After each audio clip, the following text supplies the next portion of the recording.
السلام علیکم، میں ہوں ضیاء اور آپ لوگ دیکھ رہے ہیں ضیاء ریئیکشن۔ اگر آپ لوگ میرے چینل پر نئے ہیں تو جلدی سے میرے چینل کو سبسکرائب کر دیں اور ساتھ میں بیل آئیکن کو بھی پریس کریں تاکہ میری ہر نئی ویڈیو کی اپڈیٹ آپ کو ملتی رہے۔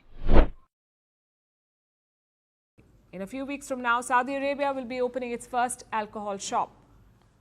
Riyadh will see legal liquor sales after 7 decades. Saudi Arabia is set to open its first alcohol shop. Alcohol, as is well known, is forbidden in Islam. But nearly every Muslim country has found ways and means to enable non-Muslims to drink and perhaps looked the other way if Muslims broke their law. سعودی عرب میں سفارتکاروں کے لیے پہلی بار alcohol store کھولنے کی تیاری۔ دہائیوں کے بعد سعودی عرب میں شراب کی دکان کھولنے کا منصوبہ تیار۔ سعودی حکام کا کہنا ہے کہ وہ ریاض میں شراب کی ایک دکان کھولنے کی تیاری کر رہے ہیں جہاں غیر مسلموں کے لیے شراب فروخت کی جائے گی۔ عالم عرب کے بارے میں تو یقین سے کہہ رہا ہوں، احادیث نبویہ سے صاف ظاہر ہے، ویل للعرب من شر قد اقترب، عربوں کے لیے ہلاکت ہے۔ ان کی مادری زبان میں اللہ کا کلام، اور انہوں نے اللہ کے کلام کے پیچھے اپنے آپ کو نہیں لگایا، اسے اپنا امام نہیں بنایا۔ پڑھتا ہوں تو کہتی ہے یہ خالق کی کتاب ہے، مثل یہودی یہ سعودی بھی عذاب، اس قوم کے بارے میں کیا لکھوں فراز، کعبے کی کمائی سے جو پیتے ہیں شراب۔ السلام علیکم دوستو، میرا نام ہے حسیب شفقت اور آپ دیکھ رہے ہیں ہسی ٹی وی۔ حدیث مبارکہ میں واضح طور پر آج سے 1400 سال پہلے اللہ کے رسول صلی اللہ علیہ وآلہ وسلم نے قیامت کی چھوٹی مگر اہم ترین نشانیوں کو بیان کرتے ہوئے فرمایا تھا، جس کا مفہوم ہے کہ آج وہ عرب جن کے جسم پر پہننے کے لیے نہ کپڑے ہیں نہ پاؤں کے اندر جوتے، ان پر ایک ایسا وقت آئے گا کہ یہ ایک دوسرے سے بلند ترین اونچی عمارتیں بنانے کے لیے مقابلہ کریں گے۔ آج بالکل حدیث مبارکہ کے مطابق وہی کچھ ہماری آنکھوں کے سامنے پوری دنیا کی نسلوں، قبیلوں، ملکوں کو چھوڑ کر یہ مقابلے بازی اور ترقی کے نام پر یہود و نصارہ کا کلچر اور اللہ کے حکم کی کھلم کھلا خلاف ورزی یہ عرب آج کے ٹائم میں کر رہے ہیں۔ چاہے دولت اور ٹیکنالوجی کے معاملے میں امریکہ، چائنا، جاپان پوری دنیا سے آگے ہوں، لیکن آج بھی دنیا کی سب سے اونچی عمارت برج خلیفہ دبئی کے اندر موجود ہے جو کہ 828 میٹر اونچی ہے، مگر اس کا ریکارڈ توڑنے کے لیے سعودی عربیہ کے شہر جدہ کے اندر جدہ ٹاور کی کنسٹرکشن چل رہی ہے جو کہ پورے 1 کلومیٹر اونچی دنیا کی سب سے بڑی بلڈنگ ہوگی۔ رسول اللہ صلی اللہ علیہ وآلہ وسلم کی حدیث مبارکہ کے مطابق اونچی عمارتوں سے مراد یقیناً دنیاوی ترقی کے لیے دین کی تعلیمات کو چھوڑ دینا ہی مراد تھا، کیونکہ آج کے ٹائم کے اندر یہ بلند عمارتیں، انفراسٹرکچر کسی بھی ملک کی ترقی اور یہ بتانے کے لیے کہ یہ ملک کتنا ماڈرن اور ایڈوانس ہے انتہائی ضروری ہیں، ورنہ آج کے ٹائم کے اندر آپ سعودی عربیہ اور دبئی کے یا یو اے ای کے اندر سے بلند ترین عمارتوں کو، انفراسٹرکچر کو نکال دیں تو باقی صرف خشک صحرائی باقی رہ جاتا ہے۔ دیکھیں، دنیاوی ترقی کوئی بری بات نہیں ہے، لیکن اس کی خاطر اپنے دین کو، قرآن کو پیٹھ کے پیچھے ڈال دینا یہ انتہائی خطرناک معاملہ ہے، جس کی پیشن گوئی رسول اللہ صلی اللہ علیہ وآلہ وسلم نے آج سے 1400 سال پہلے کی تھی۔ ٹھیک اسی طرح سے آج سعودی عربیہ کے اندر محمد بن سلمان ویژن 2030 کے تحت اس مقدس سرزمین کو اتنا ویسٹرن یا مغرب کے کلچر کی طرز پر بدل چکا ہے جس کا آپ تصور بھی نہیں کر سکتے۔ اللہ کے ہر اس واضح حکم کے خلاف جا کر جو کہ قرآن و حدیث کے اندر موجود ہے، پھر چاہے وہ میوزیکل کنسرٹ ہوں، cinemas, fashion shows, vulgar beaches, جوا خانے اور اب شراب خانے بھی۔ جی ہاں، سعودی عربیہ کے اندر باقاعدہ 70 سال کے بعد ایک شراب خانہ کھولنے کی باقاعدہ اجازت دے دی گئی ہے۔ استغفر اللہ، وہ شراب جسے اسلام کے اندر باقاعدہ حرام قرار دیا گیا اور اسے ام الخبائث یعنی برائیوں کی جڑ کہا گیا ہے، اس برائی کو باقاعدہ طور پر اس مقدس سرزمین پر قانونی حیثیت ملنے والی ہے، جسے ویسے تو فورن ڈپلومیٹس یا بیرونی ملکوں کے سفیروں کے نام پر کھولا جا رہا ہے، لیکن حقیقت کے اندر یہ سعودی شہزادوں کی عیاشی کا سامان ہے، جس کے لیے انہیں پہلے ویسٹ یا دوسرے عرب ملکوں کے اندر جانا پڑتا تھا جو کہ کافی مہنگا اور ٹائم کنزیومنگ تھا، لیکن اب یہ سب کچھ ان کے گھر کی دہلیز پر دستیاب ہوگا، اور وہ بھی جتنا یہ چاہیں۔ اور ہم سبھی لوگ جانتے ہیں کہ آہستہ آہستہ یہ عام پبلک تک بھی پہنچ جائے گا، کیونکہ شیطان کی یہ فطرت ہے کہ جب بھی وہ انسان سے کوئی بڑا گناہ کروانا چاہتا ہے یا پھر اسے گمراہ کرنا چاہتا ہے تو آہستہ آہستہ سے اس گناہ کی طرف چھوٹے چھوٹے گناہ کروا کر اس کو مائل کرواتا ہے۔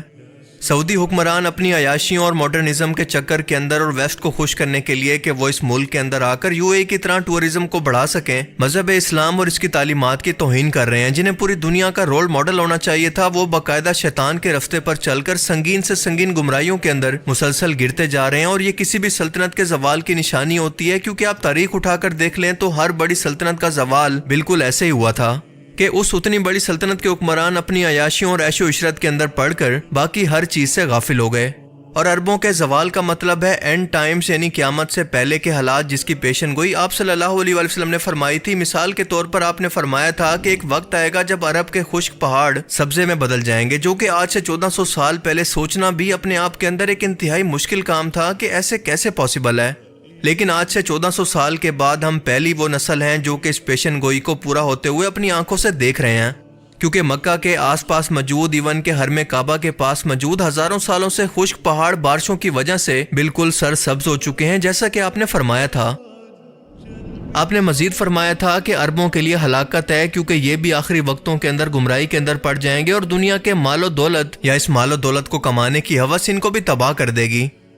شیطان نے آخرکار آہستہ آہستہ سے انہیں یہاں پر پہنچا دیا ہے. جیسے دنیا کی ہر قوم کو گمراہ کرنے سے پہلے آہستہ آہستہ سے شیطان نے ان کی ذہن سازی نئی نئی بدعات اور گمراہی کے ذریعے کی اور آخرکار انہیں کفر تک لے گیا, یہاں تک کہ ان پر اللہ کا عذاب نازل ہوا. آج یہ لوگ بھی ایسی حرکتیں کر کے خود اللہ کے عذاب کو دعوت دے رہے ہیں. در حقیقت عربوں پر اللہ کا عذاب پہلے بھی آ چکا ہے, جب اس سے پہلے کی امت مسلمہ کی قیادت کو ان سے لے کر ترکوں کو دے دیا گیا. اور اب دوبارہ سے ان لوگوں کا وہی حال ہے جو کہ ہر بار بنی اسرائیل قوم توبہ کرنے کے بعد کیا کرتے تھے, یعنی پھر سے گمراہی اور دنیا داری کے پیچھے چل کر اللہ کے غضب کو دعوت دیتے.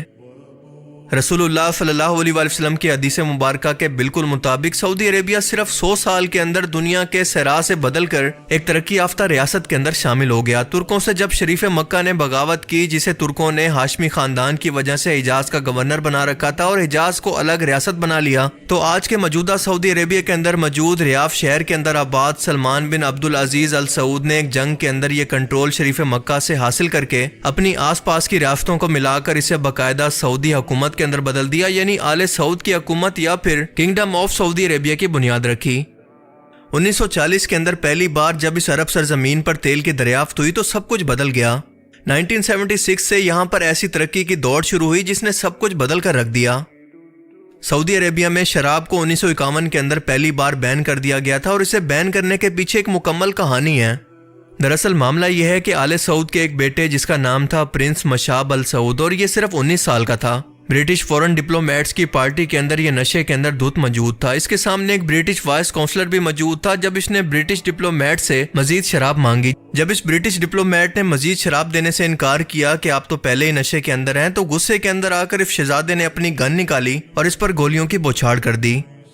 کسی بھی ملک کے سفیر کو قتل کرنا اس ملک پر حملہ شمار ہوتا ہے, لہٰذا مجبور ہو کر عبدالعزیز ال سعود نے اپنے بیٹے کو پکڑوا کر عمر قید کی سزا دلوا دی. اور اس واقعے کے بعد باقاعدہ طور پر اس ریاست کے اندر شراب پر مکمل طور پر بین لگا دیا گیا. اب آئل کیونکہ ایک نان رینیویبل سورس ہے جو کہ ایک نہ ایک دن ختم ہو جائے گا, لہٰذا سعودی بادشاہت جو کہ دولت اور عیش و عشرت کے عادی ہو چکے ہیں اور UAE کی طرح اسے بھی ایک ٹورزم پلیس بنانا چاہتے ہیں تاکہ کبھی بھی اس ملک کی آمدنی ختم نہ ہو اور یہ ٹورزم پر شفٹ ہو جائے. اور اسی ترقی کے سفر یعنی ویژن 2030 کے تحت آج 70 سال کے بعد پہلا شراب خانہ بھی آفیشیلی طور پر بہت جلد کھلنے والا ہے, جسے بظاہر تو فورن ڈپلومیٹس کو سہولیات دینے کے بہانے ریاف شہر کے ڈپلومیٹک کوارٹر کے اندر کھولا جا رہا ہے, جو کہ ایک آن لائن اپلیکیشن کے ذریعے اجازت نامہ لے کر اس کو حاصل کر سکیں گے. اور بالکل اسی طرح سے غیر ملکی بھی غیر مسلم ایک مخصوص کوٹائی یہاں سے آن لائن ایپ کے ذریعے آرڈر کر کے حاصل کر سکتے ہیں, جسے سعودی وزارت خارجہ کنٹرول کرے گی. اس خبر کو رائٹرز جو کہ ایک انٹرنیشنل میڈیا نیوز ایجنسی ہے, اس نے کنفرم کیا ہے. پچھلے 70 سال سے سعودی عربیہ کے اندر فورن ڈپلومیٹس آ رہے ہیں, لیکن یہاں پر کسی بھی قسم کی شراب کے بغیر ان کی موت نہیں ہوئی. لیکن سوال یہ ہے کہ اب اچانک ایسا کیا ہو گیا کہ یہ اتنا بڑا قدم اٹھانا پڑا, جبکہ دوسری طرف قطر جیسا ملک دنیا بھر کے سب سے بڑے ایونٹ پر اس شراب کو بین کر کے اربوں ڈالر کا نقصان برداشت کر کے دین پر سمجھوتا نہیں کرتا, تو سعودیہ کو آخر ایسی کیا مجبوری ہے. اب قانونی طور پر لیگل حیثیت ملنے کے بعد آپ دیکھیں گے کہ یہ برائی کتنی جلدی پورے ملک کے اندر پھیلنے لگے گی. سعودی حکومت اس بارے میں جتنی مرضی وضاحتیں دے, لیکن اللہ کا حکم سب سے پہلے ہے. اور اللہ قرآن پاک کی سورہ البقرہ کی آیت 219 کے اندر فرماتا ہے کہ اے محمد, یہ لوگ تم سے شراب اور جوئے کا پوچھتے ہیں, تم فرما دو کہ ان دونوں کے اندر بڑا گناہ ہے اور لوگوں کے کچھ دنیاوی فائدے بھی ہیں, لیکن ان کا گناہ ان کے فائدے سے زیادہ ہے. اس کے بعد سورہ المائدہ کی آیت 90 کے اندر اللہ پاک فرماتا ہے کہ اے ایمان والو, شراب اور جوا اور بت اور پانسے ناپاک ہیں اور شیطانی کام ہیں, تو ان سے بچتے رہنا تاکہ تم نجات پاؤ. اللہ تعالیٰ کے اس واضح حکم کے بعد کہ جب اللہ نے واضح طور پر اس کو قرآن کریم کے اندر حرام کہا, تو باقی سب تعویلیں کوئی اہمیت نہیں رکھتی. اللہ تعالیٰ سے دعا ہے کہ ان سعودی حکمرانوں کے نصیب کے اندر اگر ہدایت ہے تو ان کو اللہ پاک عطا فرمائے، ورنہ جو لوگ اس گناہ پر اب بھی خاموش ہیں وہ بھی اس گناہ کے اندر برابر کے شریک ہیں، اور جب اللہ کا عذاب آتا ہے تو اس کے اندر یہ لوگ بھی شامل ہوتے ہیں، کیونکہ یہ برائی کو اپنے سامنے ہوتا دیکھتے رہتے ہیں، لیکن اس کے باوجود بھی، بولنے کی طاقت ہونے کے باوجود بھی ظالم حکمران کے خوف سے اسی طرح سے خاموش رہتے ہیں۔ اللہ تعالیٰ ہمیں سمجھنے کی اور نیک عمل کرنے کی توفیق عطا فرمائے، آمین۔ باقی آپ اس بارے میں کیا سوچتے ہیں؟ اپنی قیمتی رائے کا اظہار کمنٹ سیکشن میں ضرور کریں۔ اب میں ملوں گا آپ سے ایک ایسی ہی نئی انٹرسٹنگ ویڈیو میں، تب تک کے لیے اپنا بہت سا خیال رکھیے گا۔ تو دوستو دیکھا آپ لوگوں نے سعودی عربیہ اپنے ترقی کے راستے کیسے بنا رہا ہے۔ جو کام ہمارے اللہ اور ہمارے پیارے نبی صلی اللہ علیہ وسلم نے حرام کیے اس کو یوز کر کے اپنے کمائی کے راستے بنا رہا ہے۔ جب بات فلسطین کے مسلمانوں کی مدد کرنے کی آتی ہے تب یہ لوگ ظالم سے ڈر کر خاموش رہتے ہیں اور ظلم کو ہوتے ہوئے دیکھتے ہیں۔ لاسٹ میں بس اتنا ہی کہنا ہے کہ اللہ سب کو نیک ہدایت دے اور فلسطین کے لوگوں کی مدد کرے، آمین۔ اگر آپ لوگ ایک ایسی پارٹ ٹائم یا آن لائن اپارچونیٹی کی تلاش میں ہوں تو آپ کی تلاش ختم ہو گئی۔ میں آپ کو بتاتی ہوں ایک ایسی اپارچونیٹی کے بارے میں جس سے گھر بیٹھے ارن کر سکتے ہو اور اپنے ڈیجیٹل اسکلز کو بھی ڈیولپ کر سکتے ہو۔ اس کے بارے میں مزید جاننے کے لیے مجھے انسٹاگرام پر فالو کریں، ڈی ایم کریں یا اس دیے گئے نمبر پر واٹس ایپ کریں۔ پروف اینڈ لیگلٹیز کے لیے آپ انسٹاگرام پر میرے ہائی لائٹ چیک کر سکتے ہو۔ اس ویڈیو میں بس اتنا ہی۔ ویڈیو کیسا تھا کامنٹ کریں، شیئر کریں اور جاتے جاتے ضیاء ریئیکشن کو سبسکرائب کرتے جائیں۔ بس اللہ حافظ، تھینک یو فار واچنگ۔